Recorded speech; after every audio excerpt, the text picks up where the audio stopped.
is the Bringing Business to Retail podcast with today's guest, Michael Fox from Shoes of Prey.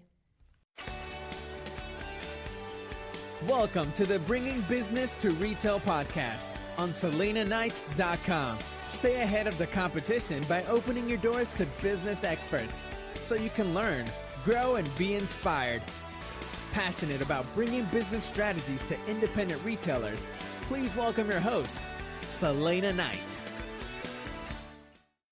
Hey there, and welcome to this week's episode of the Bringing Business to Retail podcast.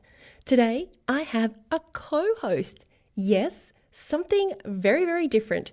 Today's episode with Michael Fox from Shoes of Prey was actually co-hosted with the amazing Pavan Bal from Fashion Is Your Business. I'll admit, I was a little bit starstruck when I met Pavan, and it was just a very out of the blue kind of thing. I was at the online retailer conference in Sydney a few weeks ago, and I just happened to get talking to a lady who I was standing next to, and she introduced me to another person who introduced me to Pavan, and then he said, why don't you come along and co-host a couple of podcasts? And of course, that was a mighty hell yeah from me. So I was super proud to be asked to co-host a couple of podcasts with Pavan, and this was the first one. And in it, we kind of grilled Michael Fox from Shoes of Prey. Now, if you don't know Shoes of Prey, they are an amazing company who do customized shoes. Like, you just go to their website and you can choose from, I think it's several trillion possibilities in terms of shoes, and you design your own shoes online and they make it and ship it to you. I know, it seems like something that's almost impossible.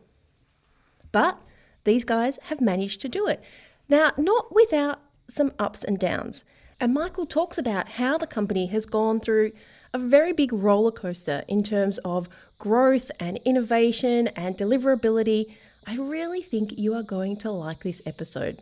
There is something about meeting people in real life that just changes the whole dynamic. I know that in getting ready for our live action days where we're going to put customers on autopilot in Sydney, Melbourne and Brisbane, I've been getting emails back from the attendees because I sent out a couple of emails asking them some questions, tell me a bit about their business, and when I get the replies, it is really interesting to see what people are looking forward to.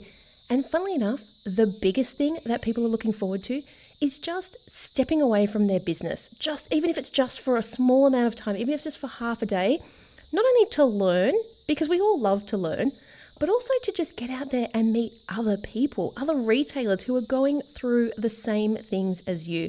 And that is something that I am super passionate about, is creating a community where retailers can get together, and it's not about competition.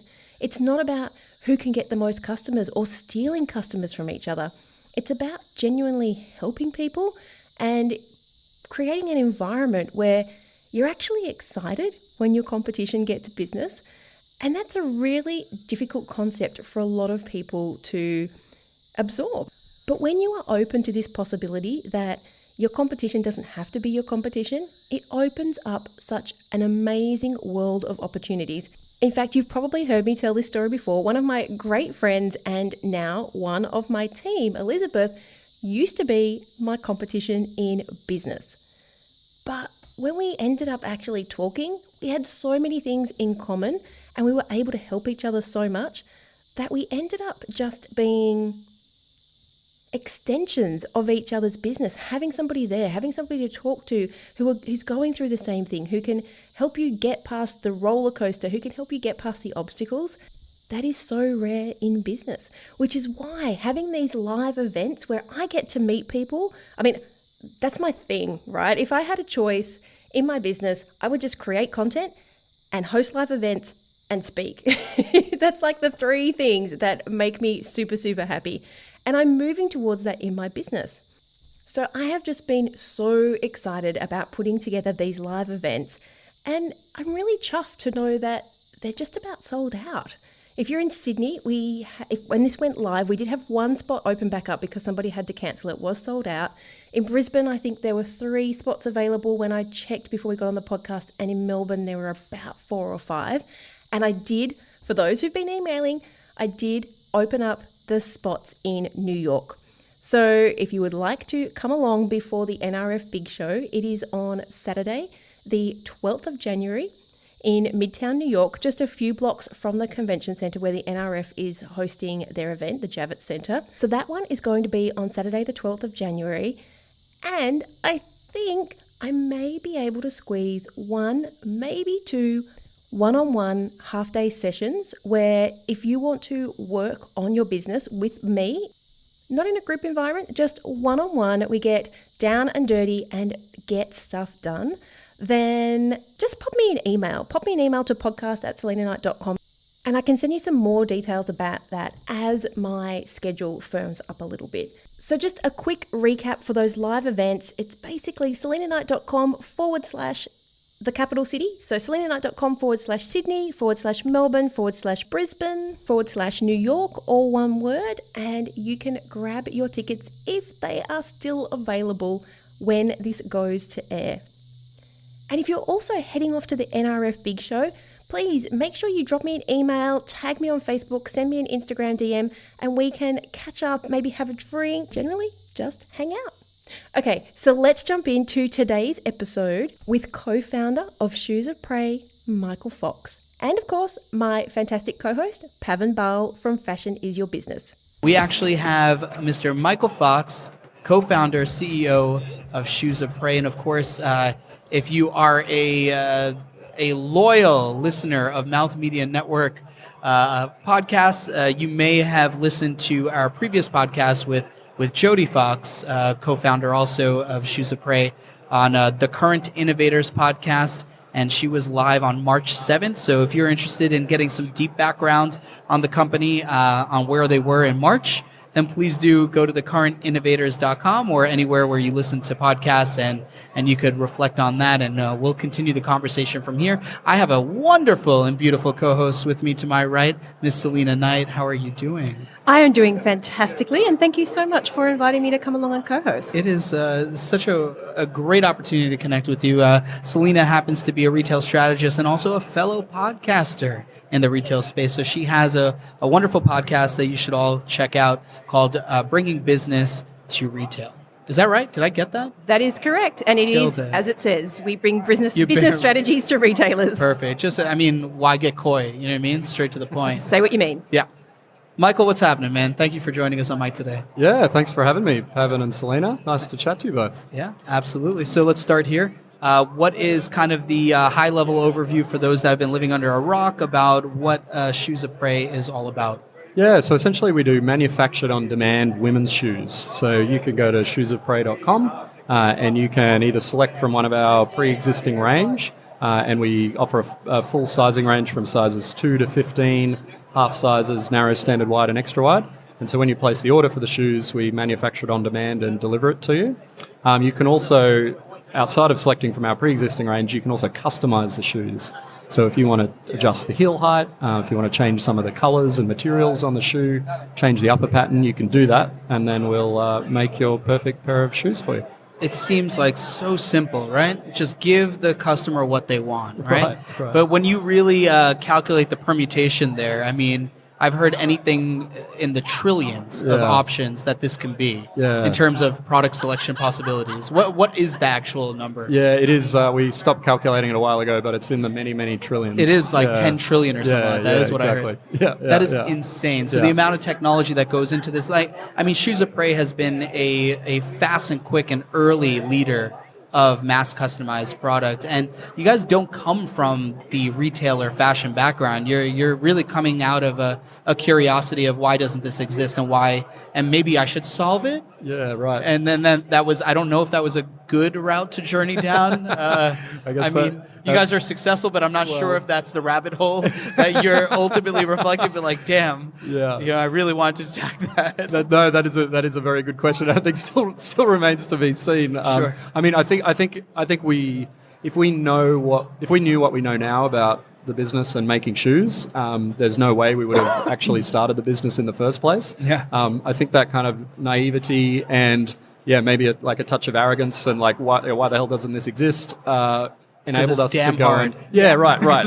If we knew how damn hard it was, which we now know, like we wouldn't have started down the path. So in that sense, it was helpful. That naivety was helpful. On the flip side, it is damn hard. So we've discovered, particularly the manufacturing and supply chain and logistics side of doing custom product. And so it's been much harder than we expected.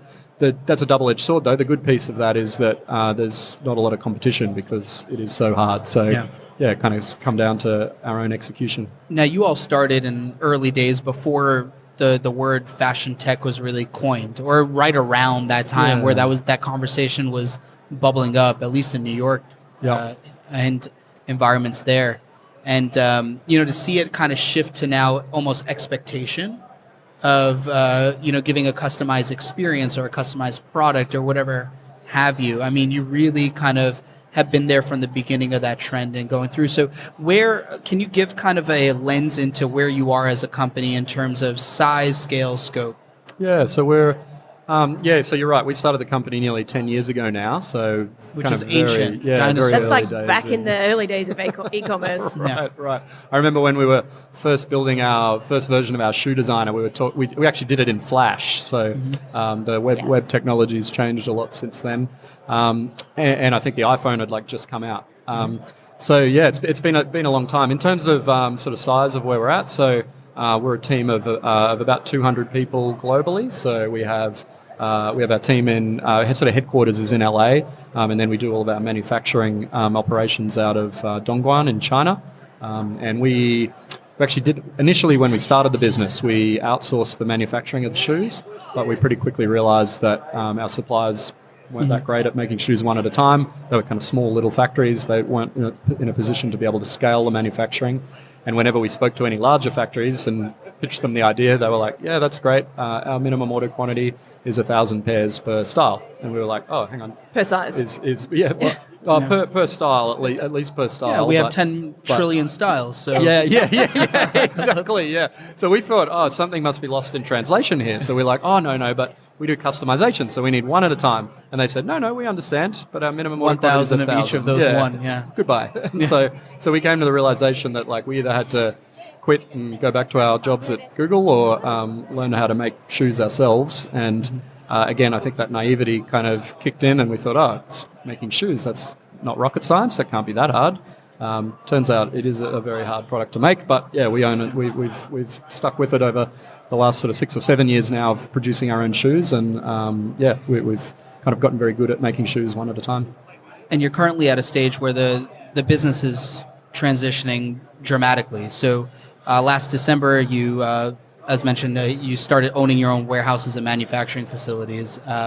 Moving forward, it seems as though you're going in the direction of collaborating now with brands on helping consult and power their customized product selections. How is that going? What's going on there now? So we've been doing the manufacturing ourselves now for 6 or 7 years, but it was kind of mid to late last year that we sort of got to the point where we're really happy now with our manufacturing. The product quality is great, our cost of manufacturing is really good, and our shipping times, we kind of average 11 or 12 days from when the customer places the order to when she receives the shoes.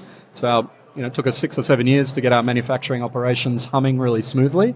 And then when we got to that point, we sort of started to realize that actually our core capability in our business is this manufacturing capability. And we leverage that. The bulk of our business is the customization offering for consumers on shoesofprey.com. But we started to ask ourselves the question, well, how else can we leverage this really interesting capability that we've built?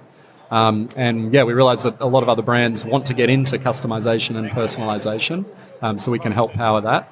And then also a lot of fashion brands want to be able to do short-run manufacturing. As I mentioned before, a problem all brands face when they want to produce shoes is these sort of 1,000+ pair minimum order quantities. And that's, that creates all sorts of inventory challenges when you're trying to particularly start a fashion business, or you want to go and test and launch new styles. It's kind of minimum order quantities of 1,000 pairs and lead times of 5 months.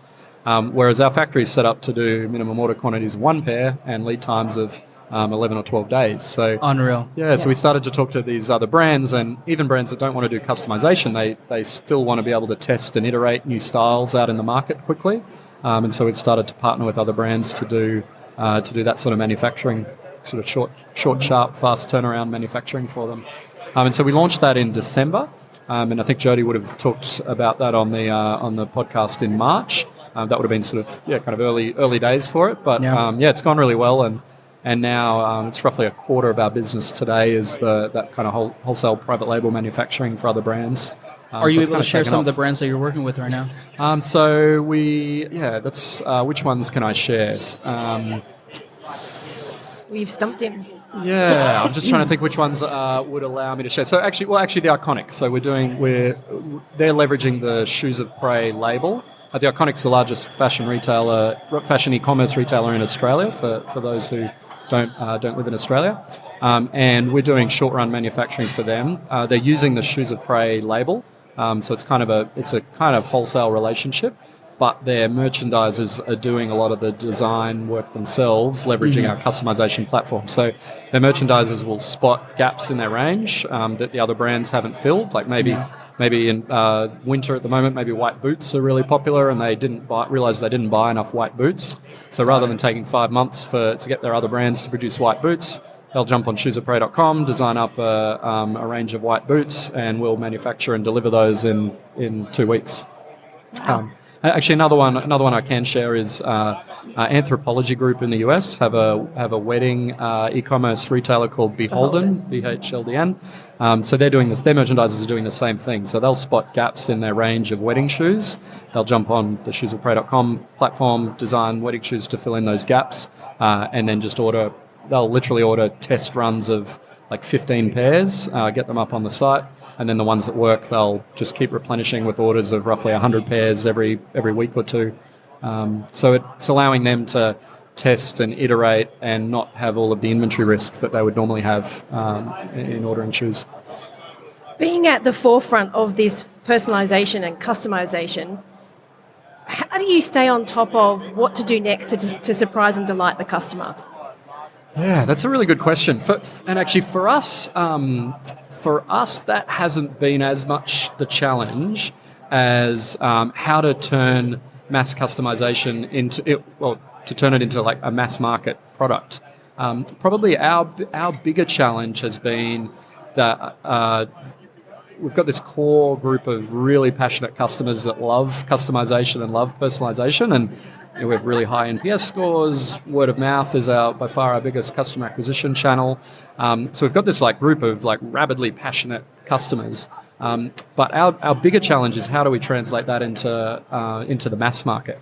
Because the challenge with the mass market is one of the problems with customization is that we offer so much choice that can be paralyzing for a lot of customers. Too much choice, can't make a decision. Yeah, so it's almost like the opposite problem to what most businesses have, where we have kind of too much innovation and too much newness, that it's a bit too much for the mass market. So we've almost been like doing the opposite thing, which is trying to tone down some of the innovation and what makes us unique, so that it can be simpler for the mass market to customize. How do you leverage that loyalty from those diehard fans? Yeah, I mean, it's a lot of things like just going out of our way to make the experience awesome for them. So yeah, like really beautiful packaging, emails and messaging to them about their shoes as they're being produced. Really, really good sort of customer support. And just doing everything we can to make the experience amazing, so that when they get this pair of shoes that they've designed themselves, that they already feel such a great attachment to it. Make sure that the experience is so awesome, and then they're kind of sharing it with all their friends, and it's a fairly easy thing for them to talk about. They're wearing their shoes. If someone comments on their shoes, it's like, oh, well, where did you get them from? Oh, I designed them myself. Yeah, and so that's a really kind of talkable thing. So we just do everything we can to amplify that. There's definitely some status there too, isn't it? If someone comments on it, I designed them myself. So all of a sudden I'm elevated to, how cool am I? I'm a designer. You're a designer. Yeah, absolutely. Yeah. And it's a really unique kind of storytelling experience then that they can have. The challenge is that in fashion, the direction that most of the fashion industry has gone and has trained customers is around like creating these like hit products that people want. And so the challenge is a lot of the mass market just kind of want to be told what to wear. And so we're trying to find this, still kind of experimenting, trying to find this hybrid where, and some things that have been working quite well for us are like having Instagram influencers design their own pair of shoes, and then they obviously post those on Instagram, and then their followers can either buy that exact shoe or they can take that shoe and then maybe tweak it. So maybe they love that shoe, but they want it with a slightly lower heel, or they just want to change the color. So we're sort of trying to get around some of those challenges that way. So innovation is your thing. Yeah, You literally have to keep innovating. Yeah. And in some ways, we like for the mass market, we've almost got too much innovation. It's almost a little bit too much and a little bit too new for the mass market. So yeah, we're kind of trying to simplify it for them a little bit.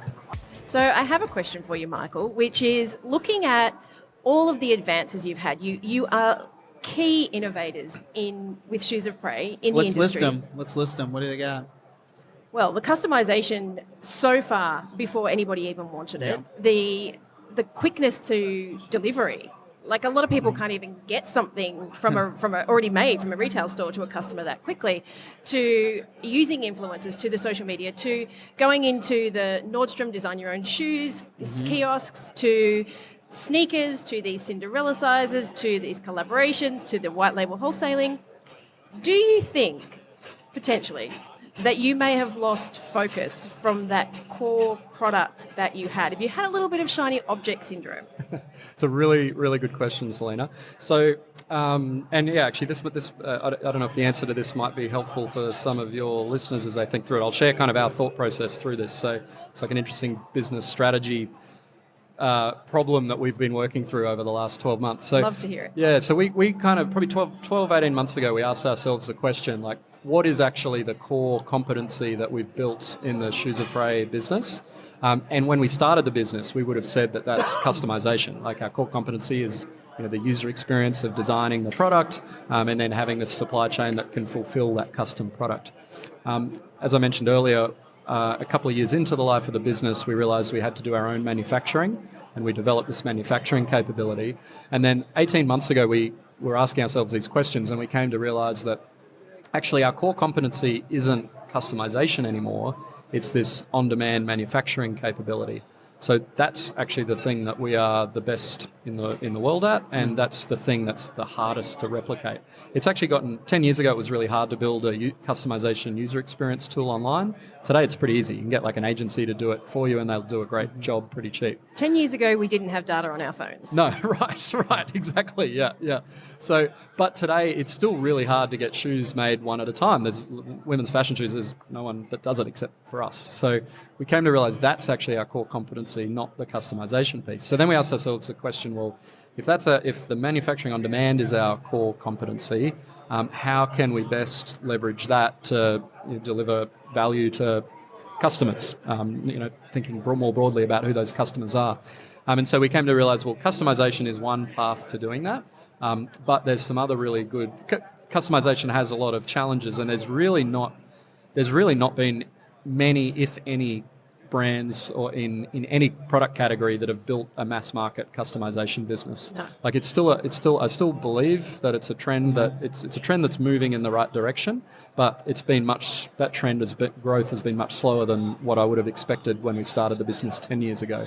So we're like, okay, we've got this good core customization channel for selling our made on demand shoes, but are there other ways that we can leverage what our core competency is to produce value for customers?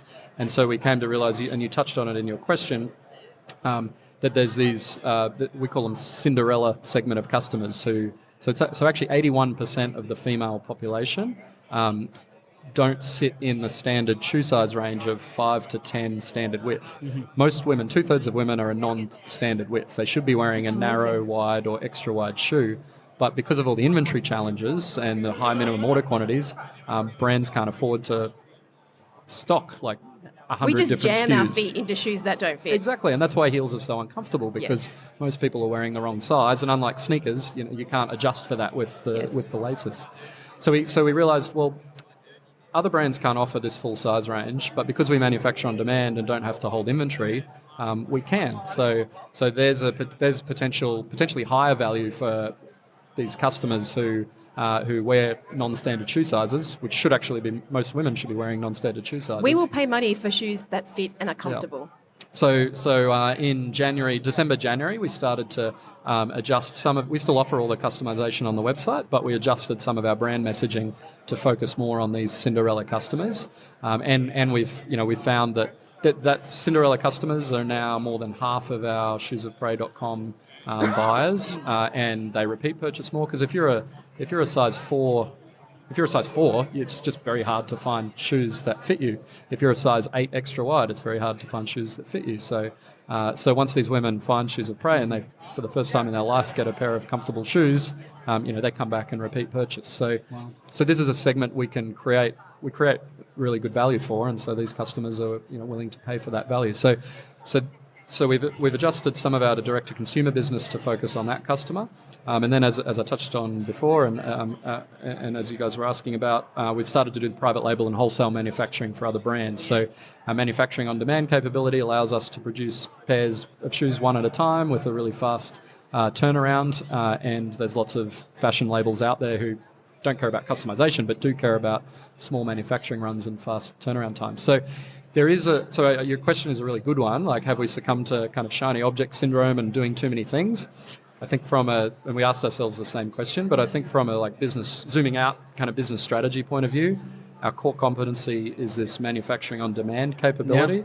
Yeah. And then all we've done is looked for new channels. Become a pivot. Yeah, it's basically become a pivot. It's a sort of mini pivot. You created the use case. Yeah. You have the example internally, and now you're scaling it out with leveraged partners. Yeah. And we almost think about our business now as almost think about it as two separate businesses. We've got the manufacturing capability, and then that manufacturing capability has got kind of 3 distribution paths. One is customization, and sort of we almost think about that now as a separate part of our business. Another one is this sizing Cinderella customer, and then a third one is the private label wholesale business. If manufacturing is now the core value prop here, are we looking towards moving out of the product category of shoes into Knittedware, which things that are easily customized, like now with Shimaseki machines or whatever it might be? Yeah, that's a good question. At the moment we're kind of expanding within shoes. So we added sneakers. We've added a lot more boots. So we've kind of been expanding out in different shoe categories, and then as we're starting to do private label manufacturing and wholesale for other brands, we've started to continue to expand. Like we're launching with a horse riding boot company soon. Yeah, surely even the pattern differences make a huge dramatic shift in how you even invest in machinery, inventory materials, and exactly. Yep. Wow. So it's been more of an expansion within the shoe category, and I think there's still a lot more we can do there. We've also been thinking about how we've structured our production line to be able to replicate it in other countries to get closer to the customer. So, for example, for the US market, China's not necessarily the best place to manufacture because there's kind of 9% import duty. It's a fairly long and expensive shipping time. It may well get higher soon. So we've been looking at countries like the Dominican Republic, where it's with a free trade agreement with the US, so there's no duties and it's much closer, so cheaper shipping costs and faster shipping times. And then potentially in the future, actually manufacturing in the US might make sense in the US market. The manufacturing wage difference between China and the US is narrowing as wages go up in China. It's about a 4-to-1 difference at the moment, but fast forward 5 or 10 years, it'll probably be that gap will narrow further, and then the advantages of actually manufacturing in country will be higher. So I think over time we're going to see a shift of manufacturing back out of Asia into local countries. Now, going into this project 9.5 years ago, now it's of course a business and a quite thriving business, but going into this project, this thought, did you have expertise? Did you have amongst the team domain expertise to accomplish this on the tech side, on the manufacturing side, on the e-commerce side, on the social media side? Was there any relation? He's laughing at you right now. Was there any expertise at all? Yeah, I thought you were going to ask there. This is the beginning of the internet, remember? Yeah, this is. It seems like this is completely self-taught. Yeah, I mean, If your question had have been, was there any expertise at all, I would have said no. In zero. hindsight, oh my gosh, we really didn't know. Yeah, we've really had to learn so much along the way. And that's kind of what made it like a fun and interesting journey. It's also posed a lot of challenges. And if we started the business again today, we'd get to where we are now much faster than 10 years. Like we've made a huge number of mistakes along the way, and we're still learning heaps. And it is actually You're quite still in the game. Yeah, You know what I mean? yeah. Like, that's And it's quite a complex business that we've built, because it's got this manufacturing capability which is different, and then we've got for the customization part of the business, we've got this whole customer experience which is very different. So it's quite a complex business to run. Yeah, we've had to learn a lot. So where to from here?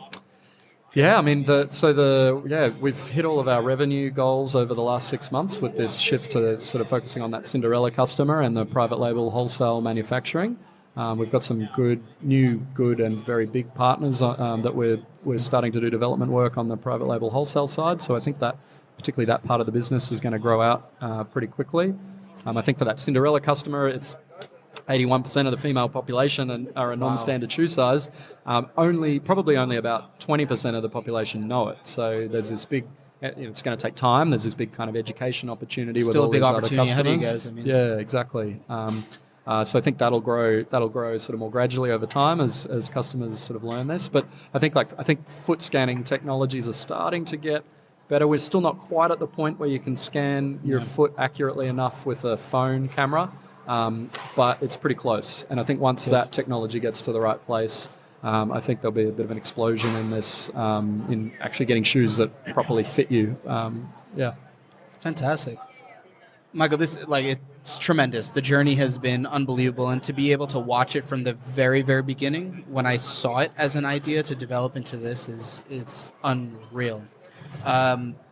Where are you now in terms of the funding aspect? So you're obviously pumping a lot of money or a lot of resources into new business opportunities. Where are you in terms of cash flow and balances there, as well as revenue projections? Yeah, so we're back in the middle of a fundraising process at the moment. So we closed. That must be a lot of fun. Yeah, it's our kind of fifth external funding round that we're working on. Is that primarily your full-time job? No, when we're fundraising, I sort of manage. It takes about 30 or 40% of my time, and so I can still spend a decent amount of time on the actual business. Yeah. But yeah, we closed a smaller round of funding from our existing investor base early this year, and now we're working on kind of a larger one from external investors. I mean, what series are you on to now? Well, this will be kind of a Series C. We did a B round 2.5 years ago with Nordstrom and Greycroft and Blue Sky here in Australia and a few others. It's. I mean, I would. That's another challenge with our business is it's very capital intensive with the factory operations, and so I would love a business. I would love to get the business to a place where it's cash flow positive and we don't have to keep raising funding. I think for a lot of people out there working on retail businesses, that's our kind of primary goal, and will be over the next few years is to get to being cash flow positive, so we can kind of set our own path. What's your goal date for that? Wow, that's a good question. It's on our financial projections. It's 18 months away. So that's what we're aiming for. But yeah, because we've got that complexity of owning and operating our own factory, plus owning our primary distribution channel to shoesofprey.com, doing the customization. It's a fairly capital-intensive business, unfortunately. So innovation in itself is expensive. Right, exactly. Someone has to be funding it. Yeah, exactly. Yep. And hopefully we'll be able to do it ourselves soon. Great. Well, Michael Fox, such a pleasure having you on this show. What types of folks are you looking to connect with these days? Yeah, I mean, I'm kind of happy to chat to sort of anyone who's particularly looking at sort of customization as a business or manufacturing on demand. I mean, for us... Is there a barrier entry to work with you right now? No. What size companies are you looking for? Well, actually, so in terms of potential customers on the B2B front, we're particularly interested in talking to like fashion labels that want to get into shoes, where the kind of 1,000 pair minimum order quantities and long lead times are an issue, which ends up pretty much being any fashion brand. But the kind of optimal is fashion labels who retail shoes at sort of $150 and up, that are kind of in a similar sort of women's fashion shoes or sneakers to what you see on shoesofprey.com, in that kind of space, and similar price points to us and up. Our fast lead times and short runs can be really helpful. So happy to chat to those people, and also just happy to chat to anyone generally who's thinking about customization and share our experiences. Absolutely. And what is the best way to follow your journey, the company's journey, and connect with you? Yeah, so probably LinkedIn is a good, easy way to connect with me. So if you look up Michael Fox Shoes of Prey on LinkedIn, you'll find me. I think that's the simplest. Yeah. Sounds great. Yeah. Such a pleasure having you on. Thank you so much for sharing with us. Yeah, great. Thanks for having Absolutely. me, guys. Appreciate Thank it. you. Nice Absolutely. chatting to you both. And for my co-host today, Selina Knight. I have had so much fun. I have this great big smile on my face. So thank you so much, Michael, for sharing that journey. And also, Pavan, thanks for having me here to co-host. You got it. And of course, everyone, as a reminder, please do check out her podcast as well, called Bringing Business to Retail. I am Pavan. That has been an absolute pleasure. Fantastic. Thank you for staying along again, Michael. And it's been a pleasure. Thank you at home for listening with us or wherever you may be. And we'll see you next time. I hope you enjoyed this week's episode of the Bringing Business to Retail podcast. You can find all of the show notes over at selinaknight.com. If you found something that you heard today particularly useful, I'd love it if you could leave me a review on iTunes or Stitcher. And of course, feel free to share this episode with someone that you think could benefit by listening to it. Want more retail biz strategies? You can watch the Bringing Business to Retail TV show, where each week I'll answer a question or provide you with a simple, actionable retail biz strategy that you can implement in your business right away. If you have a question or a guest, I'd love to hear from you. Drop my team an email at podcast@selinaknight.com, and I'll see you on the next episode. Have a great week.